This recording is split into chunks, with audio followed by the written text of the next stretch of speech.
पौराणिक कथा। अर्जुन अपने बड़े भाई का वध कैसे करते। महाभारत का युद्ध पूरे जोर पर था। कौरव सेनापति एक दूसरे से बढ़कर वीर और रण कुशल थे। उनकी सेना भी संख्या में पांडव सेना से अधिक थी, परंतु फिर भी पितामह भीष्म युद्ध स्थल से हटाए जा चुके थे। द्रोण का निधन हो चुका था, परंतु कर्ण पर्वत की तरह अडिग थे।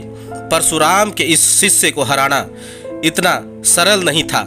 संयम और सहनशीलता की मूर्ति युधिष्ठिर भी अधीर हो उठे।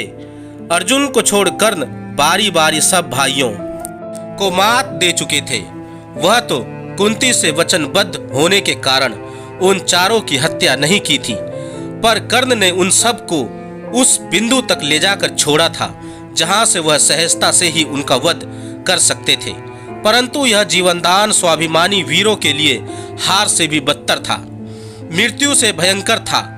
हताशा से डूबे युधिष्ठिर ने संध्या काल के एक कमजोर क्षण में क्रोध अर्जुन पर निकाला। तुम स्वयं को विश्व का सर्वश्रेष्ठ धनुधर समझते हो और उस सुपुत्र को परास्त नहीं कर सकते। धिक्कार है तुम्हें, धिक्कार है तुम्हारे गांडीव को।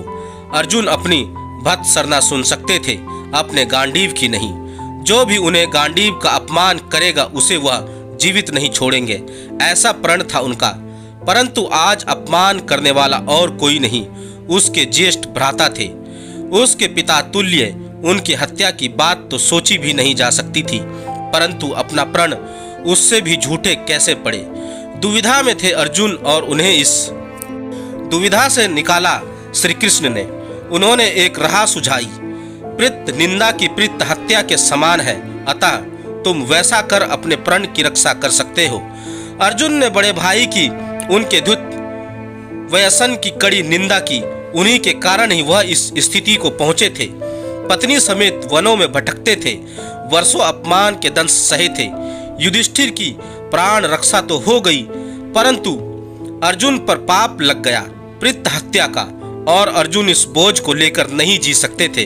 अतः उन्होंने आत्महत्या की ठानी। संकट अभी टला नहीं था। हर समस्या का हल खोज निकालने में निपुण कृष्ण ने एक अन्य राह सुझाई। आत्म प्रशंसा आत्महत्या के समान है, अतः तुम आत्म प्रशंसा कर अपने पाप से मुक्ति हो सकते हो। अर्जुन ने वैसा ही किया। इस तरह अर्जुन का प्रण भी रह गया और दोनों भाइयों की जीवन रक्षा भी हो गई। आत्म प्रशंसा आत्महत्या के समान है।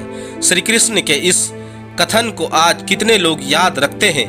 बड़ी बड़ी डींगे मारना, स्वयं की झूठी प्रशंसा करना, औरों के काम श्रेय स्वयं ले लेना, यह तो मानो इस युग की पहचान ही बन चुकी है। दोस्तों, आपको मेरी यह कहानी कैसी लगी, आप मुझे मेरे कमेंट्स बॉक्स में जाकर मुझे बता सकते हैं। और अगर आप मेरे चैनल पर नए हैं तो मेरे चैनल को सब्सक्राइब जरूर करें और बेल आइकन का बटन भी दबा दें। धन्यवाद दोस्तों।